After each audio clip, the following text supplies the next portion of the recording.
মিশরের এক আল্লাহর ওলি ছিলেন, তিনি একবার একটা ঘটনা বর্ণনা করেছেন। তিনি বলেন, আমি একবার নীল নদীতে কাপড় ধোয়ার জন্য যাচ্ছিলাম। আমি দেখলাম পাহাড়ের গর্তের ভিতরের থেকে বিরাট একটা বিচ্ছু বাহির হইল। বিচ্ছুটা পানির দিকে দৌড়াচ্ছে। আমার মনে এই কথা আসলো, বিচ্ছুর অবস্থান তো পানিতে হয় না, ওরা তো শুকনা জায়গাতে থাকে, বিচ্ছুটা পানির দিকে কেন যাচ্ছে? আমার দিলে এই কথা আসলো, নিশ্চয়ই কুদরতের কোনো লীলা খেলা আছে। আমি বিচ্ছুটাকে অনুসরণ করলাম, বিপদমুক্ত দূরত্বে থাকিয়ে বিচ্ছুটা নদীর পাড়ে গেল। আমি দেখলাম পানির নিচের থেকে একটা কচ্ছপ কাসিম ভাসিয়ে উঠল। বিচ্ছুটা তার পিঠে লাফ দিয়ে চড়ল। কাসিমটা কচ্ছপটা তার গতিতে সাঁতার কাটিয়ে বিচ্ছুটাকে নদীর ওই পারে নিয়ে গেল। আমিও সাঁতার কাটিয়ে তাকে অনুসরণ করলাম। বিচ্ছুটা উপরে উঠিয়ে দ্রুত গতিতে দৌড়াচ্ছে। আমি দেখলাম অদূরে একটা খেজুর গাছের নিচে একজন সুদর্শন যুবক অঘরে ঘুমাচ্ছে। বিচ্ছুটা তাকে ধ্বংসন করার জন্য একেবারেই কাছে চলিয়ে গেছে। আমি মনে মনে বলি, আল্লাহ, আমার কাছে তো কোনো কিছুই নাই, যুবকটাকে তো আমি আর বাঁচাইতে পারবো না, একটু পরেই তো বিচ্ছুটা যুবকটাকে ধ্বংসন করিয়ে ফেলবে। আমি উল্টা দিক থেকে দেখলাম বিষাক্ত একটা কালো সাপ ফনা ধরিয়ে ওই যুবকের দিকে অগ্রসর হচ্ছে। একেবারেই যুবকের কাছে চলিয়ে আসছে। যুবকের মাথার কাছে আসে সাপটা ফনা ধরেছে, ছোবল দিবে। এই মুহূর্তে বিচ্ছুটা দূরের থেকে লাফ দিয়ে সাপের গর্দানকে কামড় দিয়ে ধরেছে। সাপটা চিত হয়ে মরিয়ে গেছে। আমি খুব জোরে চিৎকার দিয়ে বললাম, আল্লাহু আকবার, আল্লাহু আকবার। যুবকটার ঘুম ভাঙিয়ে গেল। সে আমাকে বলে, মা হাদাসা ইয়া আম্মি, ও আমার চাচা, কি হয়েছে? এত জোরে আল্লাহু আকবার কেন বলেছ? আমি বললাম, ও যুবক, তুমি জানো না, তোমাকে বাঁচানোর জন্য নদীর ওই পার থেকে তোমার একজন শত্রুকে এইভাবে পার করাই আনাইয়া আরেক শত্রুর দ্বারা তাকে নিপাত করেছেন, তোমাকে বাঁচাইছেন। তোমার পিঠের মাথার সামনে দিয়ে দেখো বিষাক্ত সাপ পড়ে মরে রয়েছে। ও আমার প্রিয় ভাইয়েরা, বাঁচান আমার আল্লাহ, রিজিক দেন আমার আল্লাহ, সুস্থ করেন আমার আল্লাহ। রসুল করিম সাল্লাল্লাহু আলাইহি ওয়াসাল্লামের একজন খালা ছিলেন। এই খালার নাম ছিল হযরত উম্মে সুলাইম রাদিয়াল্লাহু তাআলা আনহা। এই খালার 10 বছরের একটা বাচ্চা ছিলেন। এই বাচ্চার নাম ছিল হযরত আনাস রাদিয়াল্লাহু তাআলা আনহু। একদিন খালা হযরত আনাসকে টানিয়ে টানিয়ে রসুল করিম সাল্লাল্লাহু আলাইহি ওয়াসাল্লামের দরবারে আসলেন। আসিয়ে বললেন, ইয়া রাসূলুল্লাহ, আমি আপনার খালা উম্মে সুলাইম, এটা আমার ছেলে, নাম তার আনাস, 10 বছর তার বয়স হয়েছে, বুদ্ধি শুদ্ধিও তার ভালো আছে, আপনার কাছে নিয়ে আসছি, আপনি আপনার কাছে রাখিয়ে তাকে দিন শিখাবেন, সে আপনার খেদমত করবে। আনাস রাদিয়াল্লাহু তাআলা আনহু বলেন, রসুল পাক সাল্লাল্লাহু আলাইহি ওয়াসাল্লামের দরবারে আমি 10 বছর খেদমত করেছি। এই 10 বছরে আল্লাহ রসুল সাল্লাল্লাহু আলাইহি ওয়াসাল্লাম কখনো আমাকে এই কথা বলেন নাই, আনাস এই কাজ কেন তুমি করেছ, আনাস এই কাজ কেন তুমি করো নাই। আমি অনেক ছোট ছিলাম, মেহমান অনেক আসতো, ঘরের থেকে মসজিদে নববীতে মেহমানদের জন্য খেজুর পানি ইত্যাদি নিয়ে যাওয়া লাগতো। হাত ফসকিয়ে প্লেট ভাঙ্গিয়ে যাইতো, বাটি ভাঙ্গিয়ে যাইতো। ঘরের লোকেরা আমার উপরে অনেক অসন্তুষ্ট হইত। আল্লাহ রসুল আমার পক্ষ নিতেন, লোকদেরকে বলতেন, বাটিটার হায়ার শেষ হয়ে গেছে, ও পড়ে ভেঙে গেছে, বাচ্চাটাকে বকা করলে তোমাদের বাটি কি ফিরিয়ে আসবে? একবার আল্লাহ রসুল সাল্লাল্লাহু আলাইহি ওয়াসাল্লাম আমার জন্য 2টা দোয়া করলেন, আল্লাহ আনাসের মালে বরকত দিও, আল্লাহ আনাসের আওলাদে বরকত দিও। রসুল পাক সাল্লাল্লাহু আলাইহি ওয়াসাল্লামের দোয়ার বরকতে কি হয়েছে জানো? মদিনার আনসার সাহাবীদের খেজুরের বাগানে বছরে একবার মাত্র ফলন হইত। রসুল পাক সাল্লাল্লাহু আলাইহি ওয়াসাল্লামের দোয়ার বরকতে আমি আনাসের বাগানের খেজুর গাছগুলিতে বছরে 2 বার ফলন হইত। রসুল আমার আওলাদের জন্য দোয়া করেছেন। একদিন মসজিদে নববীতে বুড়া সাহাবীদেরকে, তাবেঈনদেরকে বয়ান করতেছিলেন। বললেন, রসুলের এই দোয়া কিভাবে প্রতিফলিত হয়েছে জানো? এই মজলিসে আমার 100 জন যুবক সন্তান আছে। হযরত আনাস রাদিয়াল্লাহু তাআলা আনহু বলেন, আমরা আল্লাহ রসুলকে কোনো প্রশ্ন করতাম না, তবে আমরা এটা চাইতাম কোনো বেদুইন লোক আসুক, গ্রামের লোক আসুক, রসুলকে প্রশ্ন করুক, প্রশ্ন করলে রসুল উত্তর দিবেন, ফাঁকে থাকি আমাদের ইলম অর্জন হবে। আনাস রাদিয়াল্লাহু তাআলা আনহু বলেন, একবার একজন বেদুই সাহাবী আসলেন, গ্রামের সাহাবী আসলেন, আসিয়ে বলতেছেন, ইয়া রাসূলুল্লাহ সাল্লাল্লাহু আলাইহি ওয়াসাল্লাম, মাতা তাকুমুস সাআতু ইয়া রাসূলুল্লাহ, হে আল্লাহ রসুল, কিয়ামত কখন কায়েম হবে? আল্লাহ রসুল সাল্লাল্লাহু আলাইহি ওয়াসাল্লাম একটু অসন্তুষ্ট হইলেন, এই কথা বললেন, ও আমার সাহাবী, কিয়ামতের জন্য তুমি কি প্রস্তুত করেছ? কিয়ামতের কথা কেন জিজ্ঞাসা করো?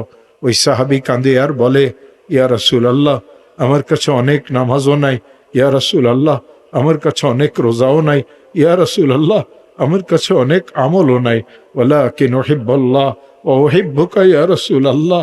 হে আল্লাহর রাসূল, আমি আপনাকে অনেক ভালোবাসি, হে আল্লাহর রাসূল, আমি আপনাকে অনেক বেশি ভালোবাসি। আল্লাহ রসুলের চোখে পানি আসিয়ে গেল। রসুল কাঁদিয়ে কাঁদিয়ে বললেন, আনতা মা মান আহবাবতা, আনতা মা মান আহবাবতা। ও আমার আদরের সাহাবী, তুমি যাকে ভালোবাসো কিয়ামতের ময়দানে তুমি তার সাথে থাকবে। আনাস রাদিয়াল্লাহু তাআলা আনহু বলেন, রসুলের জুবানে পাকে এই কথা শোনার পরে আমরা এত খুশি হয়েছিলাম, তার আগেও পূর্বে কখনো আমরা এত খুশি হই নাই, তারপরেও কখনো আমরা এত খুশি হই নাই। লাহুমুল বুশরা ফিল হায়াতিদ দুনিয়া। আপনি যদি নেককার হন, পরেজগার হন, ইমানদার হন, দুনিয়াতে আপনার রিজিকের কষ্ট হবে না, দুনিয়াতে আপনার কোনো পেরেশানি হবে না, আপনি কোনো বিপদে পড়বেন না, আপনি অনাকাঙ্ক্ষিত কোনো অসুখ বিসুখেও পড়বেন না, কোনো জালেম অত্যাচারী আপনার কোনো ক্ষতিও করতে পারবে না। আল্লাহ তাআলা তার কুদরতের দ্বারা আপনার হেফাজত করবেন। ও আমার প্রিয় ভাইয়েরা, হেফাজত তো আল্লাহ করেন, হেফাজত তো আল্লাহ করেন, হেফাজত তো আল্লাহ করেন। মিশরের এক আল্লাহর ওলি ছিলেন, তিনি একবার একটা ঘটনা বর্ণনা করেছেন। তিনি বলেন, আমি একবার নীল নদীতে কাপড় ধোয়ার জন্য যাচ্ছিলাম, আমি দেখলাম পাহাড়ের গর্তের ভিতরের থেকে বিরাট একটা বিচ্ছু বাহির হইল। বিচ্ছুটা পানির দিকে দৌড়াচ্ছে। আমার মনে এই কথা আসলো, বিচ্ছুর অবস্থান তো পানিতে হয় না, ওরা তো শুকনা জায়গাতে থাকে, বিচ্ছুটা পানির দিকে কেন যাচ্ছে? আমার দিলে এই কথা আসলো, নিশ্চয়ই কুদরতের কোনো লীলা খেলা আছে। আমি বিচ্ছুটাকে অনুসরণ করলাম, বিপদমুক্ত দূরত্বে থাকিয়ে বিচ্ছুটা নদীর পাড়ে গেল। আমি দেখলাম পানির নিচের থেকে একটা কচ্ছপ কাসিম ভাসিয়ে উঠল, বিচ্ছুটা তার পিঠে লাফ দিয়ে চড়ল। কাসিমটা, কচ্ছপটা তার গতিতে সাঁতার কাটিয়ে বিচ্ছুটাকে নদীর ওই পারে নিয়ে গেল। আমিও সাঁতার কাটিয়ে তাকে অনুসরণ করলাম। বিচ্ছুটা উপরে উঠিয়ে দ্রুত গতিতে দৌড়াচ্ছে। আমি দেখলাম অদূরে একটা খেজুর গাছের নিচে একজন সুদর্শন যুবক অঘরে ঘুমাচ্ছে। বিচ্ছুটা তাকে ধ্বংসন করার জন্য একেবারে কাছে চলিয়ে গেছে। আমি মনে মনে বলি, আল্লাহ, আমার কাছে তো কোনো কিছুই নাই, যুবকটাকে তো আমি আর বাঁচাইতে পারবো না, একটু পরেই তো বিচ্ছুটা যুবকটাকে ধ্বংসন করিয়ে ফেলবে। আমি উল্টা দিক থেকে দেখলাম বিষাক্ত একটা কালো সাপ ফনা ধরিয়ে ওই যুবকের দিকে অগ্রসর হচ্ছে, একেবারেই যুবকের কাছে চলে আসছে।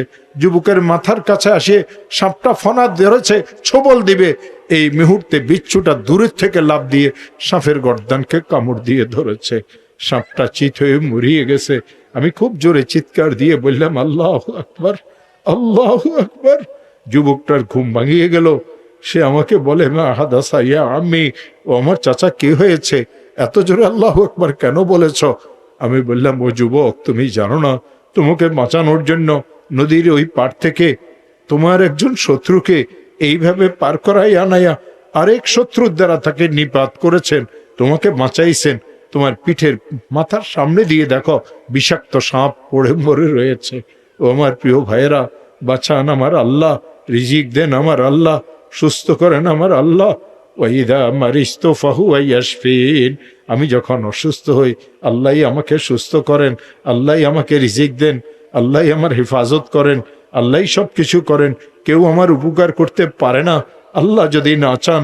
কেউ আমার ক্ষতি করতে পারে না, আল্লাহ যদি না চান। যা কিছু হয় আল্লাহর হুকুম মতো হয়। ওই আল্লাহর সাথে সম্পর্ক কায়েম করার নামে ঈমান। লাহুমুল বুশরা ফিল হায়াতিদ দুনিয়া।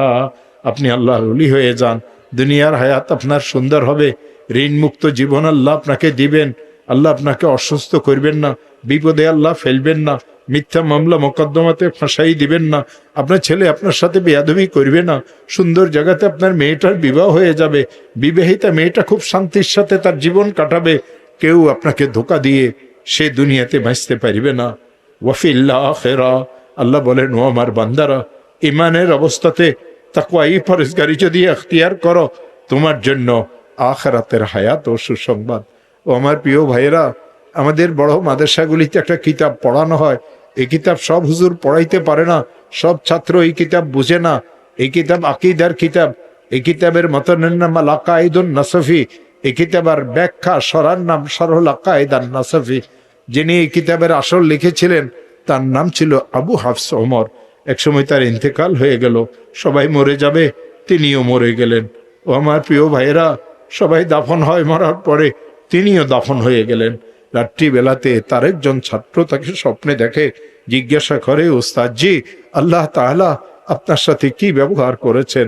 হযরতে আবু হাফস ওমর বলেন, তোমরা যখন আমাকে কবর দিয়ে চলিয়ে গেলা, দুইজন রুক্ষ চেহারার ফিরিস্তা আমার কাছে আসিয়ে কঠিন ভাবে আমাকে 3টা প্রশ্ন করল। ফিরিস্তাদের প্রশ্ন করা শেষ হইল, আমি ফিরিস্তাদেরকে বললাম, তোমরা যে আমাকে 3টা প্রশ্ন করেছ, এই প্রশ্নের উত্তর আমি গদ্যের দ্বারা দেব না পদ্যের দ্বারা দেব, সাধারণ কথার দ্বারা দেব না কবিতার দ্বারা দেব। একজন ফিরিস্তা আরেকজন এই চেহারার দিকে দেখে আর বলে, আরে এ কেমন মুর্দার, মুর্দার তো কবরে আসি ভয়ে অস্থির হয়ে যায়, ও তো আমাদেরকে উল্টা প্রশ্ন করিয়ে আটকাই দিল। একজন ফেরেশতা বলে, সবাই তো সাধারণ কথার দ্বারা উত্তর দেয়, তোমাকে তা আল্লাহর কোনো ওলি মনে হইতেছে, বড় আলিম মনে হইতেছে, দেখি তুমি কেমন কবিতা জানো, তুমি কবিতার দ্বারা উত্তর দাও। হযরতে আবু হাফস ওমর বলেন, ফিরিস্তারা আমাকে প্রথম প্রশ্ন করে, মান রব্বুকা, তোমার রবকে? আমি ফিরিস্তাদেরকে প্রথম কবিতার লাইনের দ্বারা উত্তর দিলাম, রব্বি আল্লাহু লা ইলাহা সিওয়াহু, রব্বি আল্লাহু লা ইলাহা সিওয়াহু। ও ফেরেশতারা, আমি আমার রবকে ভুলি নাই, আমার রব তো আমার আল্লাহ, আমার রব তো আমার আল্লাহ।